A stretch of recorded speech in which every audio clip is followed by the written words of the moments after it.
नमस्कार। स्वागत है आपका हिंदू ग्रंथ ज्ञान में। कार्तिक पूर्णिमा हिंदू पंचांग की सबसे पवित्र और शुभ पूर्णिमाओं में से एक मानी जाती है। यह दिन धार्मिक, आध्यात्मिक और पौराणिक तीनों दृष्टियों से अत्यंत महत्वपूर्ण है। आओ इसे विस्तार से पर सरल शब्दों में समझें। कार्तिक पूर्णिमा वह दिन है जब कार्तिक मास समाप्त होता है और पूर्ण चंद्रमा पूरी तरह से अपनी कलाओं के साथ आकाश में उदित होता है। यह दिन मार्गशीर्ष अमावस्या से ठीक 15 दिन पहले आता है। 2025 में यह 5 नवंबर के दिन मनाई जाएगी। पुराने ग्रंथों के अनुसार इसी दिन भगवान शिव ने त्रिपुरासुर नामक 3 राक्षसों का संहार किया था।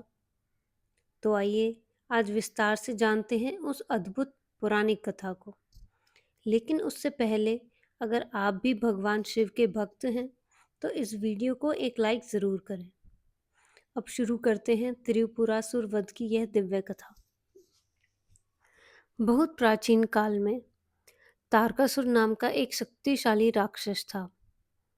उसके 3 पुत्र थे, तारकाक्ष, कमलाक्ष और विद्युन्माली। जब भगवान शिव के पुत्र कार्तिकेय ने तारकासुर का वध किया तो उसके तीनों पुत्र क्रोध और शोक से भर उठे। उन्होंने प्रतिज्ञा ली कि वे अपने पिता का प्रतिशोध अवश्य लेंगे। इसके लिए उन्होंने ब्रह्मा जी की कठोर तपस्या की। अनेक वर्षों की तपस्या के बाद ब्रह्मा जी उनके सामने प्रकट हुए और वरदान मांगने को कहा। तीनों ने अमरत्व का वरदान मांगा, परंतु ब्रह्मा जी ने कहा कि जो जन्म लेता है उसका अंत निश्चित है, इसलिए कोई और वर मांगो। तब तीनों ने कहा, हे प्रभु, हमारे लिए 3 नगर बनवाइए, एक सोने का, एक चांदी का और एक लोहे का। ये तीनों नगर आकाश, पृथ्वी और पाताल में विचरण करें और 1000 वर्षों बाद जब ये तीनों एक सीध में आए, तभी जो देवता एक ही बाण से हमें नष्ट कर सके वही हमारी मृत्यु का कारण बने। ब्रह्मा जी ने तथास्तु कहा और मय दानव से उनके लिए तीनों नगरों का निर्माण कराया। सोने का नगर तारकाक्ष को, चांदी का कमलाक्ष को और लोहे का विद्युन्माली को मिला। तीनों नगर मिलकर त्रिपुरासुर कहलाए और उन्होंने तीनों लोकों पर अपना अधिकार जमा लिया। उनके अत्याचारों से देवता, ऋषि और मनुष्य सब त्रस्त हो उठे। तब सभी देवता भगवान विष्णु के पास पहुंचे और सहायता की प्रार्थना की। विष्णु जी ने कहा कि यह कार्य केवल महादेव ही कर सकते हैं, क्योंकि इन राक्षसों को एक ही बाण से नष्ट किया जा सकता है। इसके बाद विष्णु जी सभी देवताओं के साथ भगवान शिव के पास पहुंचे। शिव जी ने देवताओं की व्यथा सुनी और उन्हें आश्वासन दिया कि अब अधर्म का अंत निश्चित है। तब देवताओं की सहायता से एक दिव्य रथ बनाया गया, जिसके पहिए सूर्य और चंद्रमा बने। इंद्र, वरुण, यम और कुबेर घोड़े बने। हिमालय धनुष बना। शेषनाग प्रत्यंचा बने।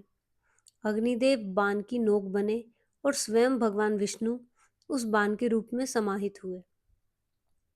जब तीनों नगर एक सीध में आए, तब भगवान शिव ने वह दिव्य बाण धनुष पर चढ़ाया और छोड़ा। वह एक ही बाण तीनों नगरों को भस्म कर गया। उसी दिन कार्तिक मास की पूर्णिमा थी। जब चंद्रमा अपनी पूर्ण कलाओं के साथ आकाश में दमक रहा था, उस शुभ क्षण भगवान शिव ने त्रिपुरासुरों का संहार किया और तभी से वे त्रिपुरारी या त्रिपुरांतक कहलाए। यही कारण है कि इस दिन को त्रिपुरी पूर्णिमा या त्रिपुरारी पूर्णिमा कहा जाता है। जब भगवान शिव ने त्रिपुरासुरों का वध किया, तब देवताओं ने गंगा तट पर दीप जलाकर उनकी आराधना की।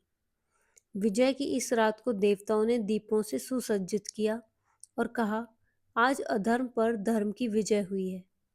उसी क्षण से इस दिन को देव दीपावली कहा जाने लगा, यानी वह दीपावली जो स्वयं देवता मनाते हैं। कहा जाता है कि जो व्यक्ति इस दिन भगवान शिव और विष्णु की आराधना करता है उसके सारे पाप नष्ट हो जाते हैं और जीवन में सुख, शांति और विजय प्राप्त होती है। यह कथा हमें बताती है कि जब अधर्म बढ़ता है, तब भगवान शिव और भगवान विष्णु दोनों एक ही शक्ति बनकर धर्म की रक्षा करते हैं। इसलिए कहा गया है, हरिहर एक है, उनमें कोई भेद नहीं।